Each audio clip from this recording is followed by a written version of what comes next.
देखो मेरे को ऐसा लगता है ना कि अगर मैं ये ज़रूर मानूंगा कि उसको उधर मेरा साथ देना चाहिए था। अब जब मैं बाहर हूँ तो मैं इसके बारे में बात कर रहा हूँ। ज़रूर मानता हूँ, मैंने उसको भी बोला था कि मैं बाहर निकल के तेरे से बात करूँगा। बट जहाँ तक मैं बोल रहा हूँ ये चीज़ कि मैं अपनी दोस्ती एक इंस्टेंस पे जज नहीं करता। मैं अगर मेरा दोस्त एक बार गलत किया है तो मैं उसकी 10 अच्छी चीज़ें भी देखता हूँ, तो आई गेस वो एक को हटा के मैं 10 अच्छी चीज़ों को अपने साथ रखना चाहता हूँ। तो वो बात तो मैं इधर आके देखा, मैंने बाहर आके देखा। अगर मैं उस वक्त वहाँ पे रहता हूँ जिसने मेरे बाप के बारे में वो चीज़ बोली, तो मैं उसको ये चीज़ बिल्कुल प्रॉमिस करता हूँ कि वो बहुत ज़्यादा, जितना उसने मेरे को मारा उससे ज़्यादा ज़ोर से खा के और मैं घर में उसको मार खाता और मैं फिर घर से निकल जाता और मेरे को फिर कोई मलाल नहीं रहता।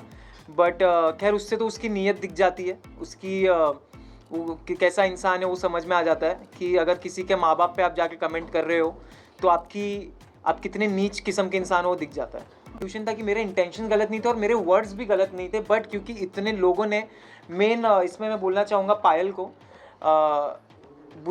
बुद्धिहीन चालें उन्होंने करके गई हैं। जब आपको कुछ मालूम नहीं है, आप एक बारी पढ़ाई करके आओ, आप नेशनल टेलीविज़न पे कुछ बोल रहे हो तो आप उसके बारे में स्टडी करके आओ, आप देखो कि मैं क्या सही बोल रही हूँ। और क्योंकि मैंने वर्ड निकाला भी था कि मैंने सुंदर बोला था, तो उन्होंने उसको बोली नहीं तुमने ये नहीं बोला। मुझे कभी ग्रज नहीं था जी, ये चीज़ मुझे बुरी ज़रूर लगी थी कि मैं चाहता था मेरा स्टैंड ले वो जगह, और एक चीज़ जो मैंने बोली थी कि अच्छे इन अ गुड वे मैंने बोला, वो चीज़ मैं चाहता था वो क्लियर करे। बट खैर मैं ये भी उसको देता हूँ कि बहुत प्रेशर था वो टाइम पे।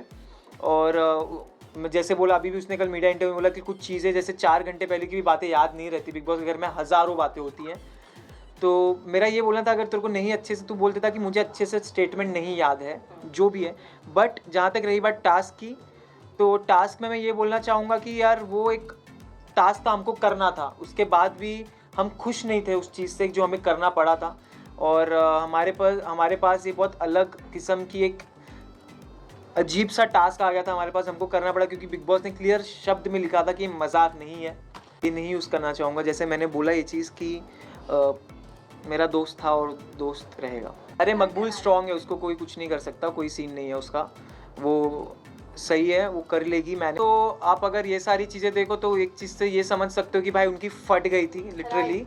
हम चारों से सब घर वालों की फटती थी। वो इंसान का कैरेक्टर, वो इंसान कैसे कैरेक्टर जज कर सकता है जो खुद कैरेक्टर लेस हो, जिसने खुद 2 शादी करके बैठा हुआ है।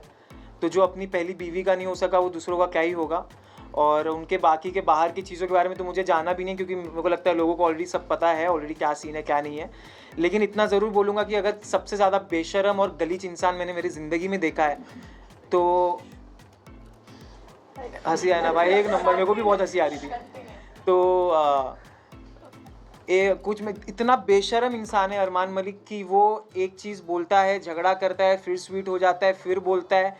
क्योंकि मैंने हमेशा ये चीज़ बोला है कि सारी चीज़ें उसकी कैलकुलेटिव रही है, और हर एक चीज़ भले वो झगड़ा हो, भले उसको क्या बोलना है, हर एक चीज़ कैलकुलेटिव है। अगर मुझे मालूम होता उसके तो मैं भाई उससे तो कभी मैं बात उससे तो खैर मेरे को बात करना भी उससे मेरे को गवारा नहीं है। ट्रॉफी मैं चाहता हूँ कटारिया मकबूल में से कोई उठाए, बिल्कुल मैं ये चाहता हूँ। और वेल बिग बॉस के घर से बाहर आने के बाद जहां विशाल ने अरमान मलिक को कर दिया है एक्सपोज और साथ ही साथ उनके साथ दुश्मनी का कर दिया है ऐलान, वहीं पायल मलिक को नहीं माफ़ करने वाले हैं वो। इसी के साथ उन्होंने मकबूल और लवकेश को अपना विनर बनाया और इन दोनों में से किसी एक को वो विनर बनता देखना चाहते हैं और अपने ग्रुप को लेकर काफ़ी अच्छी अच्छी बातें की। आपको कौन सी बात विशाल की लगी सबसे ज़्यादा करेक्ट, हमें कमेंट सेक्शन में ज़रूर बताएं, और कौन सी बात आपको लगी गलत ये हरगिज़ बताना ना भूलें। कमेंट सेक्शन में सब्सक्राइब करें और अपडेट के